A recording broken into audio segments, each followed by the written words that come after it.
Hey guys, real quick, I just wanted to take a quick second to tell you about the show's awesome sponsor, Anchor. Back in 2019, when I started this podcast, I didn't know much about podcasting at all. Luckily, I came across Anchor. If you haven't heard about Anchor, it's the easiest way to make a podcast. Let me explain. It's free, it has built in creation tools that allow you to record and edit your podcast right from your phone or your computer. Anchor will distribute your podcast for you, so it can also be heard on all the major platforms, including Spotify, Apple Podcasts, and more. You can also make money from your podcast with no minimum listenership. It's everything you need to make a podcast in one place. Download the free Anchor app or go to anchor.fm to get started now.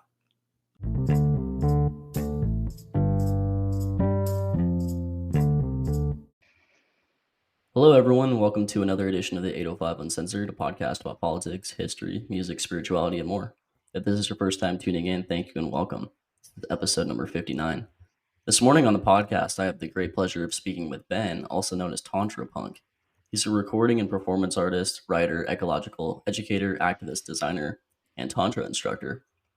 I also wanted to make a note of the description, which is on your YouTube channel, because I think it's quite beautiful and it encapsulates really what you're all about. It says, I've found healing and empowerment through sacred loving arts, permaculture design, shamanism, ecstatic trance dance, self-defense training, and psychedelic goddess worship. That's just fucking awesome. Thanks so much for being here, Ben. Thanks for having me. Yeah, I appreciate it. And I have to shout out to, first and foremost, to Michael Kokel and Matt Schultz. We've kind of been in a podcast sort of circle, actually, the three of us, and also even further back going to the Psychedelic Salon podcast and Lorenzo Haggerty. He kind of initiated this interesting synergy of folks. So I'm glad to be connecting with you. And I just wanted to shout out those folks as well and listen to those recent episodes you did, but with both of them, and they're great. Oh, yeah, absolutely. Thank you for doing that. I love talking with Michael. Matt was delightful as well. And I feel like talking with you and everybody in that community is just opening up my eyes to so many just great people that I can have on my show. And you guys are teaching me so many things about life. And it's just beautiful, really. Awesome. Likewise, likewise. So, right off the bat, I wanted to ask you, since you're into punk, what links do you see between spirituality and anarchism or anti-authoritarianism? That is a very good question, and that's kind of that that question really was my inquiry from the beginning of this journey. That is the performance artist known as Tantra Punk, if you will, and the probably the simplest way I would put it is that when I got in, when my life led to discovering what you could call Hindu Tantra, and then what became more focused on what you would call Shakta Tantra or Shaktism, which is more of the you could call it a more feminist, or more sort of goddess and feminine centric path of spiritual development. That it became very clear to me that the fierce and angry and wild deity called goddess Kali, that to me she really embodied the mosh pit, the spirit of resistance, and the spirit of really questioning the dominant paradigm and all of the oppressive isms that we're dealing with. So very early on, I was very interested in finding other people in the punk movement who actually shared some of those roots. And I did some early interviews in my podcast with Mark Michaels, and he wrote this seminal essay. I think it was called Punk and Tantra, or Tantra Punk. It was when I was first searching even for those terms, and I found an essay that he wrote, and he goes way back into the scene of the punk scene in the early days, and he's just one of the most amazing human beings I've come across in my journey. And so he's written books, he does a lot of workshops, he's done a lot of activism, and me and him were talking about how like the circle pit is kind of like this kundalini activation experience, and what a lot of the tantrics and yogics are trying trying to achieve as far as ecstatic bliss, altered states through just frenzied activity. That was I realized that was very punk and very much where my roots were. And there's a lot of interesting um, discourse around how Tantra is like a rebellion within a more orthodox yogic tradition. And similarly, punk is like a rebellion within the more orthodox classical music, classical guitar, and the rock ballads. It was like this musical rebellion against the orthodox amongst all the other politics of it and all the sort of the political rebellion, but the artistic and the musical rebellion was part of that too, and very interesting. And as I discovered through more research, the original tantrics, and certainly the ones that were more sort of I would call them ecologically feminist, they were really kind of like predecessors to the modern punk movement. So to me, it all just started to make more sense. And I think it's always an evolving study, but I found a little bit more of a belonging to that tradition than I would find in other spiritual traditions that are really about denying the body and transcending the body in a way that doesn't include pleasure and doesn't include, you know, partying and fun and Right. music. I would agree. Yeah. Other forms of spirituality seem like they're hierarchical, to say the least. And, as anarchists, we're very much anti hierarchy. Definitely, definitely. Can you talk There's, about tantric sex and how to build sexual intimacy in relationships and why that's important? I would love to, yes. Where to begin? Um, well, first of all, where anybody listening to this conversation from anywhere in the world, whatever the cultural situation you might be in, it's probably statistically very likely that you're listening from a sort of post-Abrahamic colonial religious dogma that has really made sexuality as an art form. It's really made it into a taboo. It's criminalized many aspects of it. Um, Amongst consenting adults, and it's really set back the the um, the development of human spiritual um, achievement that ancestrally was very much linked to the life force energy that is most powerfully expressed through the desires coming from our sexuality. And so one of my tantra teachers put it very very elegantly in a way that's very cross cultural and didn't require you to be subscribing to a certain sect of tantrism or even Taoist, Chinese-based Taoist sexual kung fu, or there's Egyptian modalities, but there's sacred sexuality modalities from all over the world. But what I found most inclusive with this one sentiment from one of my teachers was that there's basically two types of cultures in the world.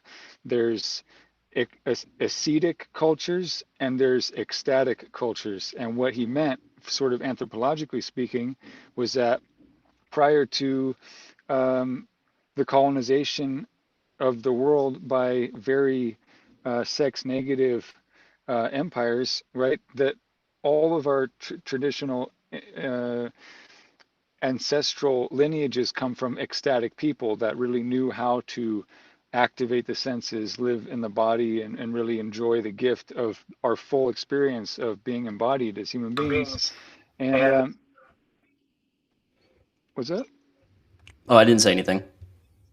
Oh, okay. There was a little glitch there, but yeah. So that's sort of the birthright um, of that ancestry that we have as people. But then you have this looming this looming menacing force of what he calls the ascetic sort of path. And that's not a word that is, you might not come across that commonly, but basically it means people who deny their flesh, they deny pleasure, and they elevate this sort of abstract um, religious dogma about the humans being close to earth, being close to animals, basically denying and having hostility towards our rootedness in nature, and then this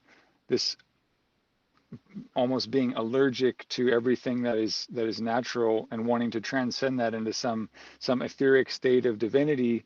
And that path is one that really has caused a lot of violence and destruction and suppression. So that's why I say anywhere you are in the world, it helps to sort of first start by what are the taboos around my body, the rules and the sort of the written and unwritten rules within the culture that tell me, whether I can ever even stimulate myself, as a spiritual practice, as a mental health practice, as a way to actually practice and train for intimacy.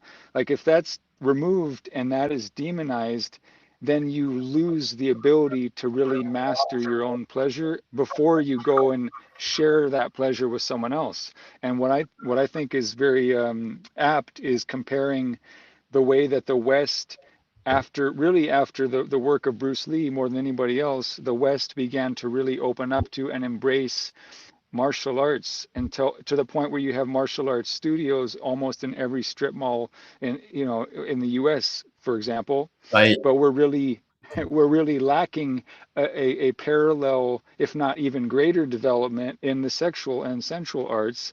And I'm glad to see yoga and dance, but what Tantra really does, as one example, and Taoist sexual kung fu, but there are many others, but what sacred sexuality as a path of mastery and training that is age appropriate for every part of the life cycle, which means someone needs to be involved in education that's appropriate during puberty, because when no one is involved in that educational process, then you have date rape and you have gang rape and you have molestation and all kinds of porn addiction and all kinds of abusive conduct that's just sort of uninformed and unguided, and it's really tragic. So a lot of people in sacred sexuality, they're coming at this from a healing perspective and addressing wounds that have resulted from the suppression, the neglect, the repression of the sexual energy, and then the sexual art forms that really characterize our ecstatic ancestors. And that's probably the quickest yet long answer I can give to that. Yeah, no, that makes perfect sense. So how would if one person wanted to wake up one day and say they were in a relationship and they were going through like a major sexual rut with their partner, how would they go about implementing tantra into their sexual relationship to improve it? And how would they be able to work on their own sexual health independently outside of being physically with their partner? Great question. So, okay, so number one, I would say I'm gonna use a little bit of a technique right now just to sort of expand the conversation, because while I feel very confident to speak exactly to using the word tantra, I'm going to say that because it's a contentious term, and just like feminism or any other movement or tradition, that there's people who would sort of fight over, whatever, rightly so, fight over um, uh, whether one thing is or isn't, that main term. So a more broad term that I would use that we could work with more easily is just sacred sexuality. That's very broad. It's very open ended. Nobody patents it, owns it, can Hmm. claim that it is their that they own that tradition. It's not We're not culturally appropriating sacred sexuality, because that's before any of the cultures that would want to own the word tantra even came about. So with that said, and all due respect to everyone, is that um, borrowing from the tantric traditions, if I were to, the most basic thing to recenter a couple who is distressed or whatever they're having issues, it if I were to do like love coaching first aid intervention, it would be get into this position that's basically a position where you even see primates do this. It's not, this is very primal. But so if one partner, and we can be very genderless about this as well, but if one partner sits cross-legged and the second partner basically sits in their lap, wrapping their legs around the back of the person who is sitting on the floor, um, or the bed or wherever on the beach, cross-legged, then you have this. What you have is this very interesting sort of electrical engineering schematic where the chakras or the energy centers, um, often referred to in different traditions as chakras, but that they have the ability to align and match up almost perfectly. So there's this very effortless, natural flow of energy between two people that you don't get in a lot of other moments in life, in love. And so it's a very beautiful, intimate position. And you can do this fully clothed. You can do it in public. It's not like you're bumping and grinding per se, but in that position, there is this sort of melting into oneness and empathy. And when you add eye gazing, which works best if you follow the rule of thumb, which is to gently gaze into the left eye of the beloved who is sitting in front of you, gazing into the left eye, it's sort of it prevents you from getting erratic about, oh, should I be doing camera one, camera two, like in Wayne's World or what? So you stay focused on one eye, and then in these energetic traditions, it's pretty well established that the left is considered receptive. The left side of the human body is considered the more receptive side, and the right side is the more giving and transmitting side. So you kind of end up creating this sort of figure eight energetic loop by both mutually gently gazing into each other's left eye, and then that energy circuit starts to do its thing, if you will, and this all this other energy flow is happening. And then if you, on top of that, that in itself, if you can, you don't, it's not like you can't blink. It's not like you're having a staring contest. You just you breathe naturally, softly, you gaze softly, and if it doesn't happen naturally, which it usually, I find that it usually does, if you give yourself a little bit of a soft smile, and that helps sort of soften the vibe. But the level of compassion and empathy that flows from that configuration, it can really short circuit and defeat feuds and drama and just all of that frustrated energy that leads to just cascading separateness, and feeling like you're on opposite ends of the universe. And it just brings everything back together in that moment and really brings you back to the early stages of relating where eye gazing came very naturally and easily, you know, because you didn't have all this baggage built up, and you were able to just see each other as your best selves, and you were more easily, showing up as your best selves in the early days of dating. That's kind of how it works. And the energy can wear off over time, drama builds up, and grievances and whatnot, but there is a refresh, reset, sort of defrag the hard drive, blow off the dust kind of thing. And that's that. And then so if you can visualize that, and there's lots of footage and photos and artwork and paintings, it's a very ancient practice, and it does span various continents, if you look into it. But if you add on top of that synchronizing the breath, and then so you could either breathe in and out at the same time, or you could alternate in a way that you create sort of a breathing circle, and you're not going to kill each other from CO2 or anything. You're going to be fine. But if you, it's a very interesting thing. You realize that there are these subtle energetic levels of connection, uh, that you can stack on top of each other, and ultimately to me, like the if this was Mortal Kombat, it would be like the death move, but the opposite. This is like the love move. You know what I mean? This is Hmm. like Right. ultimate. Finish them with the love move kind of thing. Is that if you place your this one, I think you could feel out a little bit more because some people are different. Like some people's their polarities on the different chakras and the energy flows, it can alternate and whatnot. So you can kind of develop a sense of awareness around this. But which with whichever hands feel right, you can place your heart, I mean your hand on the heart of your beloved in front of you and vice versa, and then the the person who is placing their hand on the other's heart, the other person will place their hand on top of their hand, so they're like laying the hand on top of the hand that's on your chest now. And then as you feel that energy, it's very often that you will feel this sort of powerful heart opening and heart energy sharing. And then on top of that, if you lean forwards and basically bow your foreheads together, some people call it the tantric kiss. But if Mm.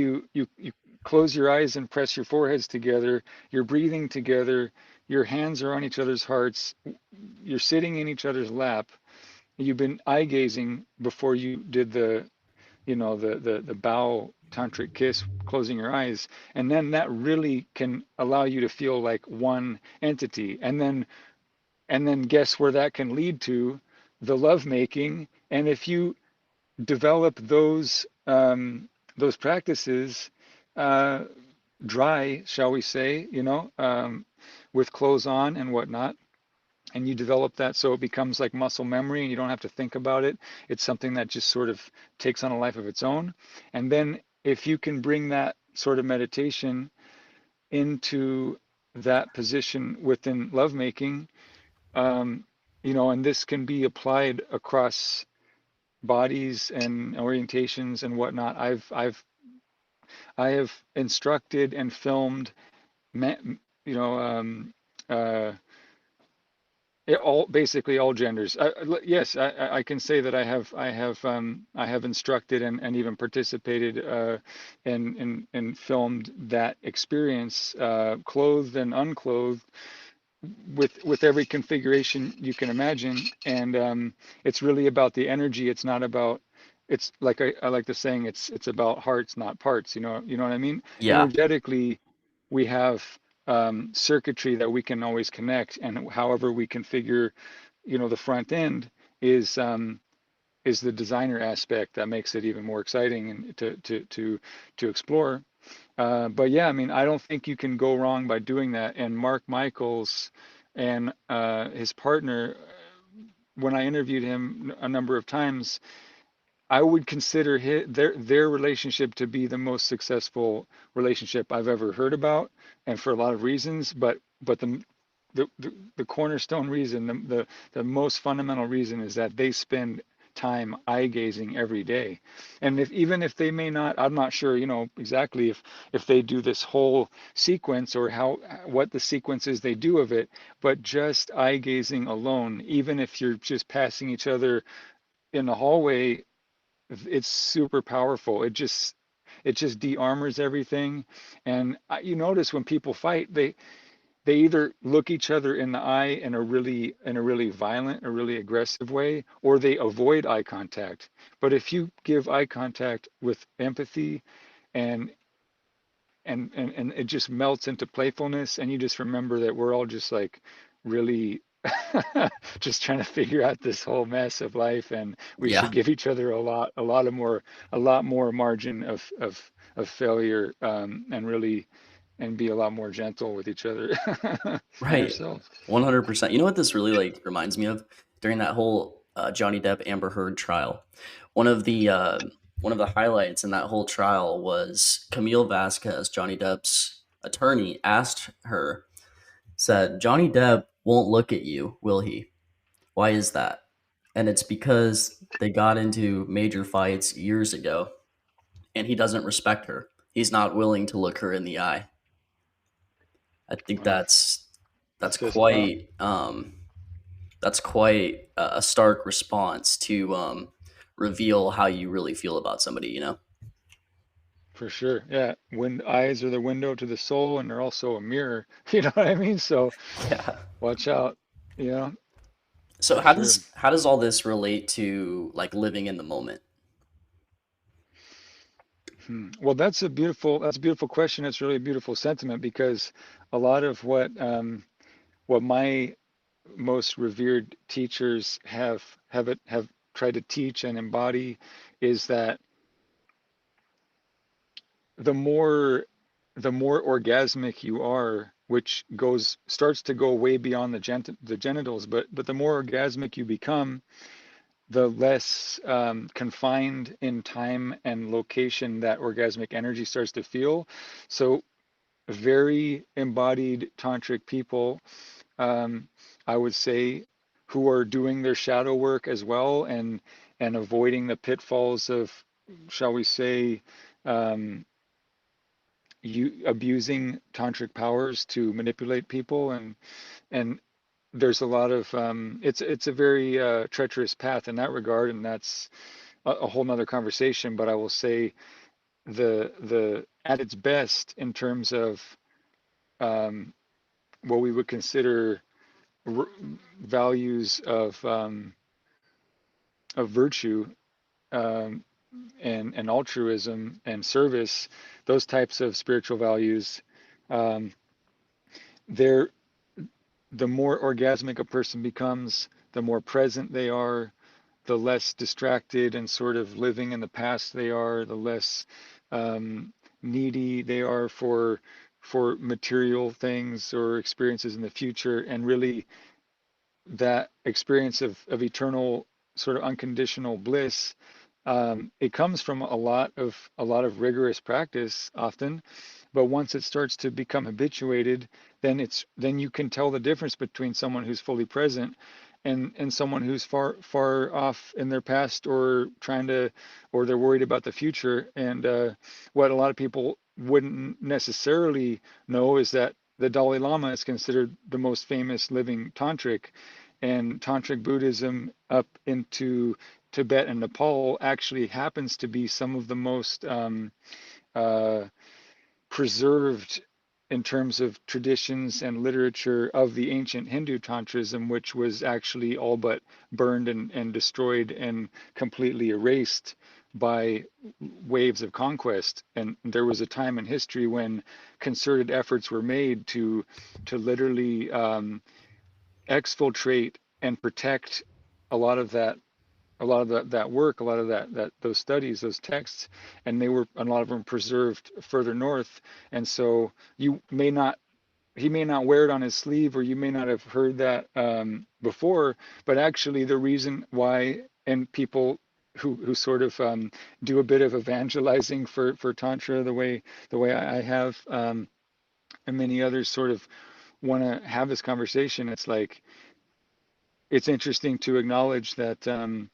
the people who are really embodied and who do a lot of these practices, they feel very present. They can give you full attention, and there's a total night and day quality of difference of interacting with someone who is who isn't or thinking about the future so much or being really sucked into the wounds of the past. But the people who do a lot of that work, more and more and more, you see them really blossom into the moment. And I think that's a beautiful. It's not about being so transcendent that you can't even relate with people. That's what's important too. Is like staying grounded while having ecstatic experiences where you go through the clouds and beyond. It's really the diagonal path, if you will, to stay in the world and be able to transcend the world at the same time. How do we like train our mind to get into that pattern though? Because I think it's easier for one person to kind of just decide, hey, I'd like to incorporate meditation into my life, but with everything else, you get distracted by other things, or you have like thoughts in the back of your head where this isn't really doing anything, or it's not actually that important, even though it absolutely is. So, how would you recommend that people get into a pattern of meditation, if that makes sense? For sure. Yeah, and actually it's a really good point, and it has a lot to do my thoughts and feelings about it have a lot to do with my background in punk, and that's that what the rebels within the Tantra movement going back hundreds and hundreds of years, what a lot of them have fought back against and rebelled against is this sort of meditation as a very almost punitive sort of shut up, don't move, don't think, fight your thoughts, fight your body, um, contort your body in ways that are questionable in terms of potential injury, and really force this sort of serenity on the body. And there, I think there's some people who are just sort of more naturally inclined to that sort of state than others. So I'm not going to say that it's like useless, but I will say that a more universally accessible path to get to a state of a clear and quiet mind and serenity, it's actually by ecstatic trance dancing. And so again, going back to the mosh pit and going back to headbanging even, it's like Yes. why the young people want to slam dance, mosh, headbang, circle pit, stage dive, all this stuff. And to me, it is actually a higher vibration of transcending your problems, transcending your demons, your neuroses, your all of the baggage that society and teachers and parents and bosses and cops and everybody imposes on you, to really escape from that and get to a state of where your intellect and your linguistic thought forms are just totally vaporized by bliss. Like to me, that comes from the common denominator is ecstatic trance dancing, and that's what, if you were to do scientific studies, you would discover that there's this threshold that gets crossed amongst these different modalities. Uh, so the tantric temples where they were sort of um, going against and transgressing the yogic traditions that were very stoic and very quiet and very still, they were saying, "Fuck that! We're gonna bang on drums. We're gonna dance around and bump into each other, and Oh, uh, yeah. and and then you do that for whatever, however long you can stand, and then you yeah, do it until you drop, and then when you drop, whoa, you're totally in this ocean of consciousness. The Everything dissolves into bliss, and then you realize that there's this field of bliss that exists eternally beyond your little monkey mind chattering, malware infested thought stream that's filled with a bunch of nonsense that comes in from all of the garbage that you consume voluntarily and that's piped into you involuntarily. And it's experience that to be held. And I think a lot of us find ways to experience it without knowing it. And unfortunately, sometimes in like modern music subcultures, it gets mixed up with a lot of debauchery and hard drugs and excessive drinking, and then you sort of lose the clarity of consciousness that comes from just the physicality of ecstasy. Um, but I I, absolutely see that, particularly like in the EDM rave scene. Like I don't want to shit on those people, but there definitely is a sense of that. Yeah, it's a fine line, and there's a lot of balance that you have to achieve. I like the term holistic debauchery because it's kind of a mind fuck just even to try to think about how that's possible. But if Yeah. you can reconcile holistic debauchery, then you can have your cake and eat it too. And I'm not trying to preach to anybody, but it's an interesting thing to imagine. It's like, for example, I consider it holistic debauchery that right now I'm drinking organic homebrew honey wine that is infused with the sprout water from sesame seeds. And so I have this like sesame flavored organic honey wine that I'm eating at an ungodly early, or drinking at an ungodly early hour of the day. And yet it's actually adding, I think, to the sweetness of this conversation and not detracting from it. So that's just me doing me.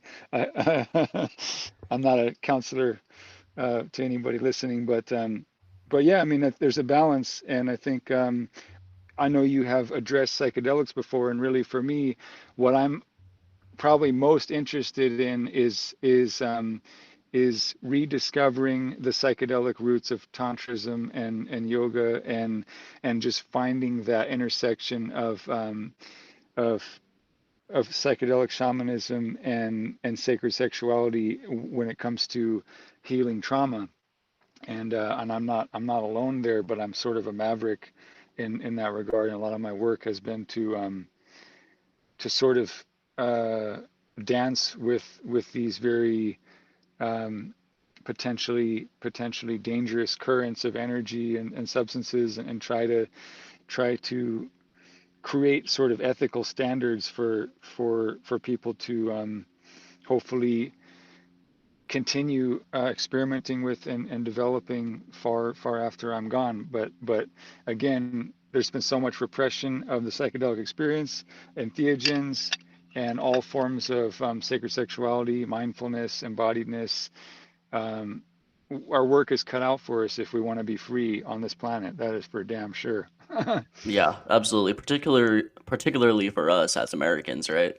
I mean, we have just so much fucking misinformation, so much propaganda going back to the 1950s, 1960s through the counterculture movement. It's yeah, we've got a lot of work to do in terms of the educational front.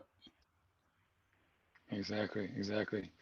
Yeah, I would like to say, if I can, if I can give a bit of a PSA right now, Yes, without please. being too yeah, without being too preachy. um, I just want to I'm I feel like there's more pressure than almost ever on a lot of people to become very doubtful about the future, and to really succumb to inner inner voices that want to bring them down, you know. And I feel like, knowing what I know now, I actually look back on a lot of people I've lost to drugs and alcohol and suicide in all different types of circumstances, and I really feel like it's always a crisis individually of just having some faith that there is an event horizon that you can move towards, where things are gonna get better. And I think there's a lot of tools and techniques that can be done on an individual level that really protect an individual's mind from the despair and the dystopia that's happening, unfolding around us, that to some extent is beyond our control. And so I really want to say that that there's a lot of potential to really clean out and purify and strengthen the inner mindscape and the inner space, no matter what is going on the outside. It could be the worst possible conditions, and there's always a pathway to, if you want to call it divinity, you can call it that, or if you want to call it freedom of consciousness, a higher state of consciousness, a higher self, whatever you want to call it. The fact is, I really want to encourage people to exhaustively explore and research and study what internally works for them, to allow them to break free from any funk that can be brought to them. And I know it's really hard to bootstrap that on your own, and that's why I have a lot of people I look up to, um, and I have a lot of people that I study, and I learn from. So just no matter what, there's so many ways to break the spell internally. I've learned quite a few, and I'd say I'm still here because of quite a few. And I owe a lot of respect to the people who helped me get this far. And so each one teach one, and just and keep exploring and find things that work. You know, don't Oh, give that's up. absolutely beautiful, Ben. Thank you so much for all of that. I think that that's especially a message that people need to hear right now with the way that everything's going on in the world, going through the ongoing pandemic. Inflation's obviously insane. Nobody can afford really to do anything. It's that's a message that's really going to resonate with my listeners. So thank you again for that. Awesome. Thank you so much. I appreciate it. Yeah, absolutely. So Ben, where can my listeners get in contact with you? Where can they find your music, and what do you have coming up in the future, I should say? Cool. Well, yeah, I used to be a little bit more flamboyant on the internet. I'm a little bit less so now these days. So the best way to find all of my material is just tantrapunk.com, and that will take you to a members area where you can get access to all my free material, which is almost 400 podcasts and 4 full albums and some spoken word and whatnot. All that is available for free if you go to that website. And then if you are a little bit more adventurous and you are of an adult age, then I welcome you to for a very, very small fee, you're able to get access to my archive of video work that spans from G to X-rated material, but that has a lot of the stuff I've been speaking about in full um, in full glory on film. And so that is all there, just tantrapunk.com, and you can it's a portal that you get you to all of that. And as far as the future goes,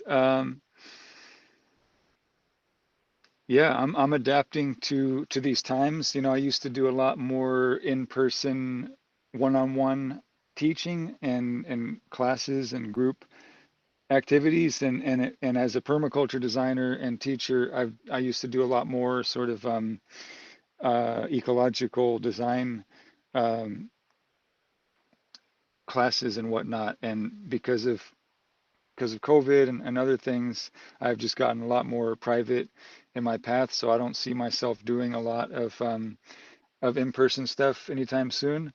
But I continue to do my podcast once a week, and indefinitely. That's going to continue. And I don't know if I will be doing any more videos anytime soon, but I guess tune into the podcast and check out the archive, and then stand by. And if you do get into the members area, you can feel free to contact me, and I'm happy to help however I can via email and calls and whatnot remotely. Yeah, absolutely. Thank you for all that. And I'll definitely add all of that into the description for the episode. As far as the 805 Uncensored goes, we're on all the major podcasting platforms: Apple Podcasts, Spotify, iHeartRadio, etc.